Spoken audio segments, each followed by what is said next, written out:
నేను చివరిగా 1 మినిట్లో అజయ్ కుమార్ గారు కంక్లూడ్ చేస్తారు. అజయ్ కుమార్ గారు చివరిగా చెప్పండి, సమయం అయిపోయింది, కంక్లూడ్ చేయండి అజయ్ కుమార్ గారు. లక్ష్మీనాథ్ గారు, వీళ్ళు వైఎస్ఆర్సీపీ పార్టీ పుట్టుకే శవ రాజకీయాలతో మొదలైంది. రాష్ట్రంలో ఎవరెవరో చనిపోతే వాళ్ళందరూ తన తండ్రి చనిపోయారు జగన్మోహన్ రెడ్డి పక్కన పెట్టుకొని చాలా మందిని చంపేసినటువంటి చరిత్ర ఉంటుందని తెలుగుదేశం తప్పుని చెప్తా ఉంటారు. అదంతా వాస్తవమా చెప్పండి సార్. మామగారిని చంపేశారనేది ఒకటి ఉంది చంద్రబాబు నాయుడు గారి మీద, అది వాస్తవా? ఇంకా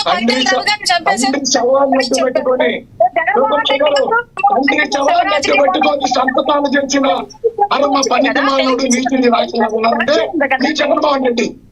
ఇది రాష్ట్ర ప్రజల మొత్తానికి తెలిసిన విషయమే. ఈ జగన్మోహన్ రెడ్డి ఏ విధంగా శవ రాజకీయాలు చేస్తాడు, గొడ్డలతో బాబాయి వేసేసి ఆ రక్త పథకాన్ని చంద్రబాబు నాయుడు గారికి అందించడానికి మీ నాయకుడు చేసిన నీచ ప్రయత్నాలన్నింటినీ తిప్పికొట్టింది మీ కుటుంబ సభ్యులే.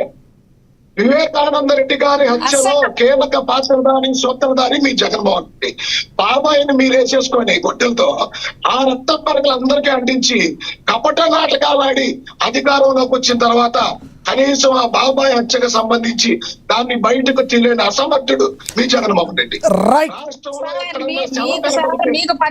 రాష్ట్రంలో ఎక్కడన్నా శవం కనపడితే అక్కడ గద్దలాగా వాడిపోయి కొంచెం గౌరవంగా మాట్లాడదాం. అజయ్ కుమార్ గారు, ఆయన ఇప్పుడు ఒక్కొక్కరు కొంతమంది వైసీపీ నేతలు, కొంతమంది వైసీపీ అధికార ప్రతినిధులు మాట్లాడే మాటలు వేరుగా ఉంటాయి.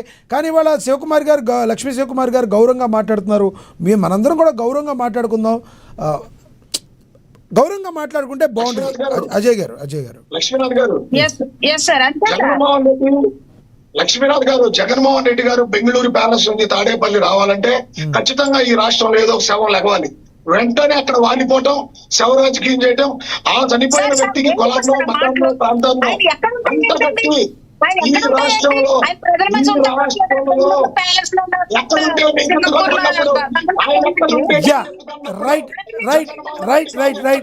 శివకుమార్ గారు కరెక్టే మీరు అన్నది. ఆయన ఎక్కడుంటే ఏంటి, ప్రజలకు దగ్గరగా ఉండాలి. కానీ ఇదే మాట మీ జగన్మోహన్ రెడ్డి గారు కూడా చెప్పాలిగా. పిఠాపురం దగ్గర లేరు పవన్ కళ్యాణ్ గారు, పిఠాపురంకి దూరంగా ఉండిపోతున్నారని మాట్లాడే వాళ్ళకి మీరు ఈ విషయం చెప్పాలి కదా. పిఠాపురం దగ్గర పవన్ కళ్యాణ్ గారు లేరు, జనాలకు దగ్గర లేరని మాట్లాడి మీ నేతలకి మీరు కొంచెం చెప్తే బాగుంటుంది కదా. మీ వైసీపీ నాయకులు ఎందుకు మాట్లాడుతూ ఉన్నారు? పవన్ కళ్యాణ్ గారు హైదరాబాద్ వెళ్ళారు, పవన్ కళ్యాణ్ గారు ముంబై, లోకేష్ గారు అక్కడికి వెళ్ళారు, ఇక్కడికి వెళ్ళారు. మీరు ఎందుకు మాట్లాడుతున్నారు? మీ నాయకులు ఎందుకు మాట్లాడుతున్నారు?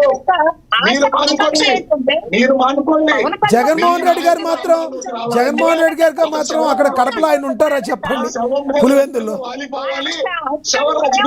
రైట్, మీ ఇద్దరు అభిప్రాయం అర్థమైంది. శివకుమార్ గారు మీ అభిప్రాయం కూడా అర్థమైంది. ఎస్ అజయ్ గారు అన్యత భావించిన సమయం అయిపోయింది. శివకుమార్ గారు మీరు కంక్లూడ్ చేస్తే నేను మరొకరికి వెళ్తా.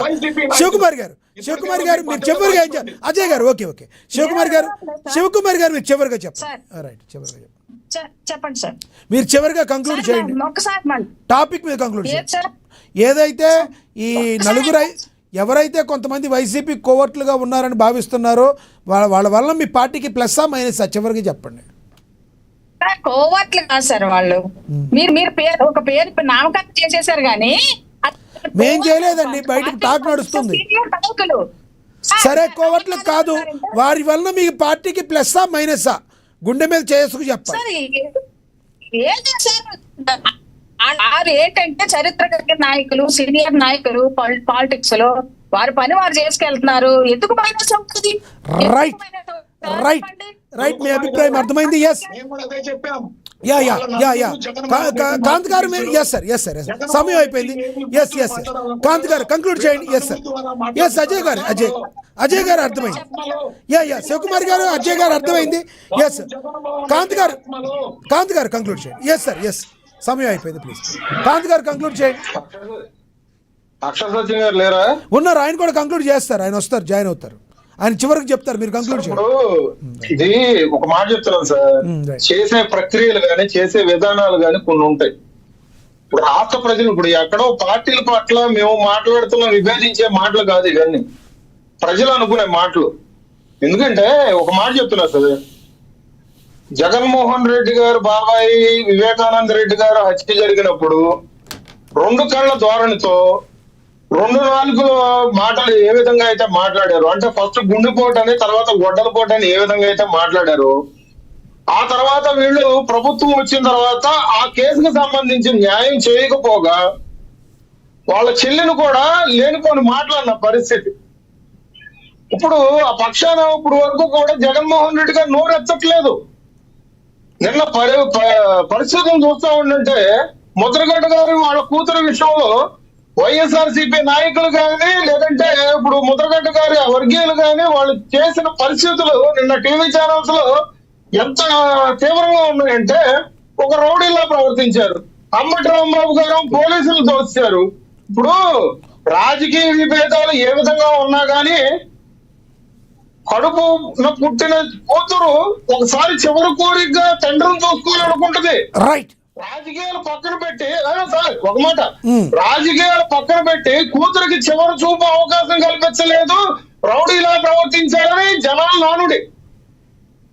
అంతేగాని మేమేదో వీడియోలు పంపిస్తాం దాని ప్రకారంగా చూసుకోండి అంటే మాకు అది కాదు. జనాలు అనుకుంటున్న మాటలు మేము చెప్పాలి. Right right. అక్షర్ మేము తీసుకుంటున్నా ఒక నిమిషం సార్, చెప్పండి. ప్రభుత్వం ఇప్పుడు పోలీసుల వ్యవస్థను అక్కడ పంపించే పోలీసుల మీద వాళ్ళు అంటే ప్రభుత్వ లాంఛనాల ప్రకారంగా పోలీసుల మీద వాళ్ళు చేసే పరిస్థితులు ఏంటి, వాళ్ళు తోసేసిన పరిస్థితి, మాకొద్దని వెనక్కి నెట్టేసిన పరిస్థితి. అంటే అక్కడ చేయాల్సింది ఏంటంటే ఒక పెద్ద చనిపోయినప్పుడు చాలా సానుకూలంగా చాలా పద్ధతిగా అక్కడ నిలబడాల్సి పెద్దగా ఉండాల్సిన పరిస్థితి. ఎందుకంటే సార్ ఒక నిమిషం సార్ జగన్మోహన్ రెడ్డి గారి కోసము ముద్రగడ్డ గారు ఒక శక్తిగా నిలబడ్డారు. ఇటు పక్క పార్టీలు మాట్లాడుతూ ఉత్తరాలు రాశారు, ఒక పెద్దలకు హోదా తీసుకున్నారు. కానీ ఇప్పుడు వరకు ఆయనకి పదవులు ఇవ్వాల, ఆయనకి అండగా నిలబడాల. మరి నిన్న వచ్చి ఒక పాడి పట్టుకున్న పరిస్థితి చూస్తే శవరాజకీయాలు అంటారు sir.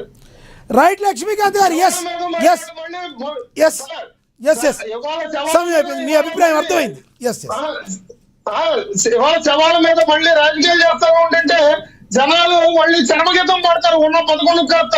Right right right Lakshmikanth గారు, మీ అభిప్రాయం అర్థమైంది. చివరిగా అక్షర్ సత్యం గారు కంక్లూడ్ చేస్తారు. అక్షర్ సత్యం గారు, మీరు కంక్లూడ్ చేసే ముందు ఒకసారి పేర్ని నాని గారు బయట ప్లే అవుతుంది, ఒకసారి చూడండి, మీరు దాని మీద కంక్లూడ్ చేయండి.